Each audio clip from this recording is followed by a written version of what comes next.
We think of democracy as freedom, as equality, as the greatest achievement of human civilization.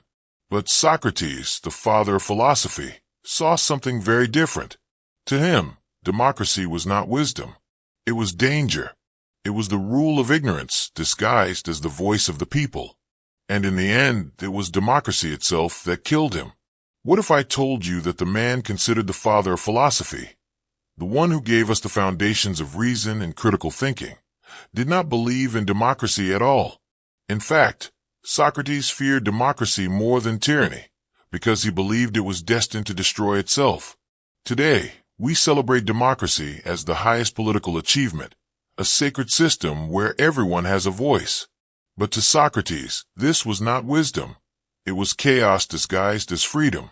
He believed that letting everyone vote without preparation was like letting untrained passengers steer a ship during a storm.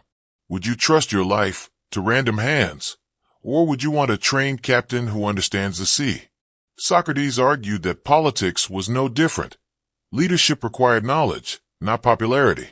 But Athens, the birthplace of democracy, did not want to hear this. The people believed that every citizen had an equal right to rule, whether they were wise or ignorant, educated or foolish. To Socrates, this was a dangerous illusion. He saw how easily people could be swayed by flattering words, how crowds preferred comforting lies over painful truths. He feared demagogues, those who promised pleasure, wealth, and power while secretly leading the city toward ruin. And the tragic proof of his fear came when the very democracy he criticized sentenced him to death in 399 BC. It was not kings or tyrants who condemned Socrates, but a jury of ordinary Athenians, swayed by fear and rhetoric. If democracy could kill its wisest man, was it truly the best system? Socrates left us with a haunting question. Should everyone have a voice in decisions that affect all? Or should only the wise be trusted with power? Imagine being on a grand ship about to set sail across the turbulent seas. The journey is long, the dangers are real, and survival depends on the skill of the one guiding it. Now ask yourself, who should steer the ship? Should it be chosen by a random vote of the passengers, many of whom have never touched a sail or studied the stars? Or should it be entrusted to the captain, who has trained his whole life in the art of navigation? This was the metaphor Socrates used in Plato's Republic to expose what he saw as the fatal flaw in democracy. He warned that allowing untrained citizens to choose leaders was no different than letting ignorant passengers decide who should control a vessel in a storm. The result, he believed, could only be disaster. For Socrates, leadership was not about charm, wealth, or popularity.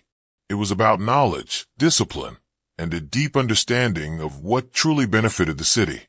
But the Athenians, much like voters today, were more impressed by sweet words than hard truths.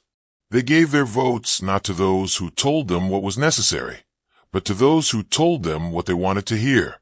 Socrates compared this to choosing between a doctor and a sweet shop owner. The doctor prescribes bitter medicine and denies indulgence for the sake of health, while the sweet shop owner offers pleasure and comfort without concern for consequences. The crowd, driven by desire, almost always chooses the sweet shop owner. And so democracy becomes vulnerable to manipulation, because the people are rarely taught how to judge wisely. Socrates insisted that voting was not a right by birth, but a skill to be learned, just like medicine or navigation. Without that skill, democracy would not elevate wisdom, it would elevate flattery. And he knew exactly where such flattery would lead, straight into the hands of dangerous demagogues.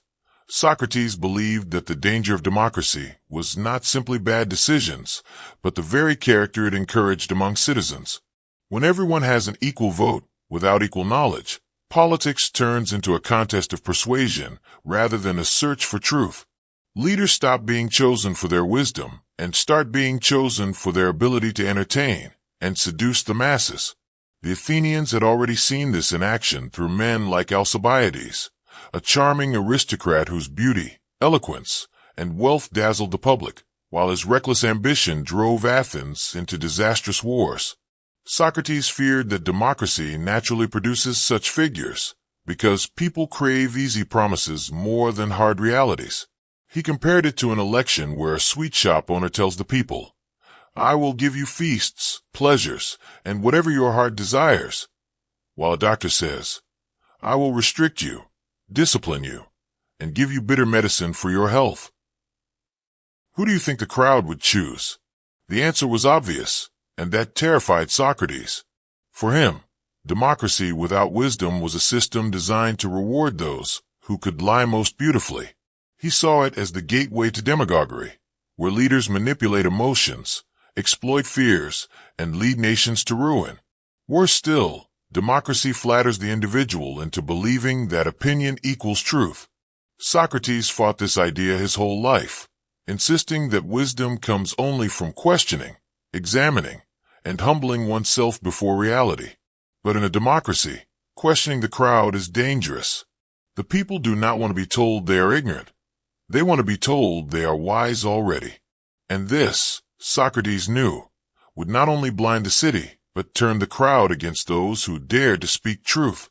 His life itself would prove the cost of such honesty. In 399 BC, Socrates' warnings about democracy's flaws became his personal tragedy. Athens, the proud birthplace of democracy, put its wisest man on trial. The charges were absurd, corrupting the youth and disrespecting the gods of the city. But behind those accusations was something deeper. Socrates had offended the people by exposing their ignorance, by making the powerful look foolish, and by refusing to flatter the crowd. A jury of 500 Athenians, ordinary citizens chosen by lot, gathered to decide his fate. This was democracy in action, the very system Athenians celebrated as their greatest achievement. Yet this jury, swayed by rhetoric and resentment, chose to silence a philosopher rather than confront uncomfortable truths. By a narrow margin, they voted him guilty, and when it came to punishment, they sentenced him to death by drinking poison hemlock. For Socrates, the outcome was no surprise. He had long warned that democracy would favor those who told people what they wanted to hear and punish those who challenged them with reality. His own trial was the living proof of his philosophy. The crowd did not seek wisdom, it sought comfort. And in its desire for comfort, it executed the man who might have led it to genuine understanding. To thinking people, this moment in history is as tragic as the crucifixion of Jesus. Both men were condemned not by tyrants, but by their own people, blinded by fear and guided by flawed judgment. Through his death, Socrates gave us a timeless warning. When truth becomes dangerous to the majority, democracy turns against the very voices it most needs to hear. His trial was not just a personal injustice. It was a mirror reflecting democracy's darkest weakness. Socrates understood something about human nature that still unsettles us today. Most people do not actually want the truth. They want to feel good. This simple fact, he believed, made democracy inherently unstable because it gave power to the crowd, and the crowd is easily seduced. He saw it firsthand in Athens, where political figures rose to power not by offering wisdom, but by offering pleasure and hope. They promised victories in war, prosperity in trade, and endless enjoyment of freedoms, while hiding the bitter medicine the city truly needed. For Socrates, this was the root of demagoguery, the rise of leaders who manipulate desire rather than nurture reason. He often compared such politicians to cooks serving rich and sweet dishes to a sick patient who refuses to accept that what they really need is strict diet and medicine. The patient cheers for the cook and despises the doctor, but the sickness only grows worse. In the same way, citizens prefer those who promise abundance without sacrifice. But wisdom, Socrates insisted, requires discipline, patience, and self-control, qualities that rarely win applause. Democracy, left unchecked, rewards the speaker who can stir emotions, ignite anger, and play to people's fantasies, rather than the one who speaks the difficult truth. The crowd, intoxicated by promises, believes itself wise enough to choose, when in reality it is blind to its own ignorance. And once a people can no longer tell the difference between wisdom and flattery, They become slaves to whoever speaks most sweetly. Socrates saw in this the seeds of collapse, because when truth loses its value in politics, destruction is never far behind. He feared that democracy's passion for equality and freedom would inevitably give way to chaos, then to tyranny, born out of the very liberty people once celebrated. Socrates. The greatest illusion of democracy was its belief that freedom alone could sustain a society. Athenians prided themselves on liberty, the right of every man to speak, to vote, and to live as he pleased. At first glance, this seems noble, but Socrates argued that freedom without discipline is nothing more than disguised slavery. He warned that when everyone is free to chase whatever they desire, without wisdom to guide them, chaos takes hold. People begin to mistake freedom for the ability to indulge every appetite, but this quickly leads to conflict, selfishness, and disorder. In Plato's Republic, Socrates describes how democracy, by giving all desires equal weight, creates a society without structure. The citizen who loves money is treated the same as the citizen who loves wisdom. The one who pursues pleasure is seen as equal to the one who pursues virtue. In such a system, noble values have no more authority than destructive ones, and truth becomes just another opinion. The result, Socrates believed, was inevitable. People lose respect for law, for tradition, and for any form of restraint. Children stop respecting parents, students stop respecting teachers, and citizens stop respecting leaders. In this environment, authority collapses because everyone insists on being their own master. But this extreme form of liberty does not lead to harmony. It creates a vacuum. Into that vacuum steps the tyrant, the figure who promises to restore order, even if it means crushing freedom itself. Socrates warned that democracy, when unbalanced, does not secure freedom. It destroys it from within. What begins as equality ends in tyranny, because people who cannot govern themselves eventually beg to be governed by force. This was his chilling prophecy. Democracy, if left undisciplined, sows the seeds of its own destruction. Socrates believed that the most dangerous product of democracy was the demagogue, a leader who masters the art of manipulating the crowd. Unlike the wise ruler, who governs for the long-term health of the city, the demagogue thrives by feeding immediate desires and inflaming passions. Athens had already witnessed this in the figure of Alcibiades, a man of wealth, beauty, and charm whose persuasive words dazzled citizens into supporting reckless wars. To Socrates, Alcibiades was not an exception, but an inevitable outcome of democratic politics. When power is determined by votes, and votes are determined by persuasion, the one who can stir emotions most effectively will always rise. But this rise comes at a cost, for the demagogue has no loyalty to truth. His promises shift with the winds of popular opinion, and his skill lies in telling people exactly what they want to hear while concealing the ruin such promises will bring. Socrates compared him to a sweet-tongued flatterer who convinces a sick patient to eat sweets instead of medicine. The patient cheers while his health declines, just as the people cheer while their city decays.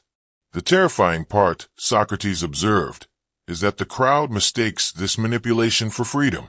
They believe they are choosing their leaders, when in fact they are being guided by their own unchecked desires, desires carefully exploited by the demagogue.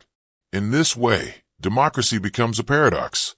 It begins with the promise of giving power to the people, yet it ends by making them vulnerable to the most skillful deceivers. The very openness that makes democracy appealing is the same weakness that makes it fragile. For Socrates, this was proof that unless citizens were trained to think critically and resist manipulation, democracy would always be a breeding ground for false leaders. The heart of Socrates' critique of democracy was a simple but radical idea. Not all opinions are equal. In a democratic society, every citizen is given an equal vote, but Socrates argued that the ability to vote wisely requires more than birthright. It requires wisdom. He compared voting to practicing medicine or steering a ship. No one would expect an untrained person to perform surgery or navigate across dangerous seas. So why should an untrained citizen be expected to make decisions about war, peace, or justice? For Socrates, Politics was not a game of opinion but a science of truth, a discipline that demanded education, reflection, and self-mastery. He believed that the greatest threat to democracy was the assumption that desire and knowledge were the same. The crowd believes that what it wants must also be what is best, but history shows the human desires often lead to ruin when unchecked. That is why Socrates devoted his life to questioning people, forcing them to confront their ignorance, and showing them that wisdom begins only when one admits how little one knows. But this mission made him deeply unpopular, because people do not like to be told that their opinions lack weight. They prefer the illusion of knowledge over the burden of truth. In a democracy, where popularity decides power, the illusion always wins. Socrates warned that when opinion is valued more than wisdom, societies elevate entertainers, flatterers, and liars instead of genuine leaders. And once this happens, the city begins to confuse noise for reason, comfort for truth, and majority will for justice. His message was clear. Democracy without wisdom is not self-rule but self-deception. A society that refuses to cultivate critical thinkers is doomed to repeat the same mistakes, forever choosing the sweet-talking deceiver over the hard but necessary wisdom of the philosopher. Socrates did not merely say that democracy was flawed. He predicted that it carried within itself the seeds of tyranny. At first, people celebrate the right to live as they please, rejecting authority and discipline. But soon this liberty spirals into disorder. Children defy parents, students mock teachers, citizens distrust laws, and everyone insists on doing only what pleases them. In this environment, no one accepts restraint, and respect for wisdom disappears. What begins as freedom turns into anarchy, and out of this anarchy rises the figure of the tyrant. The tyrant, Socrates explained, is born when people, exhausted by disorder, crave a strong hand to restore order. They trade away their liberty for security, and the demagogue who once promised them endless freedoms transforms into the ruler who strips those freedoms away. Athens had already tasted glimpses of this when ambitious leaders exploited the people's trust to seize power. Socrates saw that the very openness of democracy made it vulnerable to this collapse. The more people chased pleasure and rejected discipline, the more desperate they became for someone to save them from the chaos of their own making. And when the tyrant emerges, he does not govern with wisdom but with fear, silencing critics and crushing dissent. In this way, the liberty of democracy becomes the prison of tyranny. Socrates' warning was stark. Democracy is not the opposite of tyranny. It is its breeding ground. Unless citizens are educated to master themselves, their hunger for unchecked freedom will always invite a ruler who masters them instead. This, for Socrates, was the inevitable fate of democracy left unguided by wisdom. We often celebrate democracy as if it were the ultimate and unquestionable good, the triumph of human progress and equality. But Socrates, the man who shaped the foundations of Western philosophy, left us with a darker and more complex vision. He did not reject democracy because he was an elitist who believed only the rich should rule. His concern was deeper. He feared that without wisdom, democracy would destroy itself. To him, the right to vote was not simply a matter of being born into a city. It was a responsibility that required training, education, and the courage to think beyond personal desires. Yet in Athens, as in much of the modern world, votes were cast not with knowledge, but with emotion, and leaders rose to power not by speaking truth, but by telling people what they wanted to hear. Socrates warned that such a system would elevate the charming deceiver over the honest guide, the sweet shop owner over the doctor, the demagogue over the philosopher. He lived long enough to see this truth in action, when a democratic jury condemned him to death for daring to expose their ignorance. His death was not just a tragedy for philosophy. It was a warning to every society that prizes freedom without responsibility. We still live under the shadow of that warning. Our age, like his, is filled with leaders who flatter rather than heal, who entertain rather than educate, who offer comfort instead of truth. Socrates challenged us to imagine a higher form of democracy, one where wisdom, discipline, and education guard against the chaos of unchecked freedom. but his challenge remains unmet. And so, we must ask ourselves, have we learned from his sacrifice, or are we still electing sweet shop owners while rejecting the doctors who could truly save us?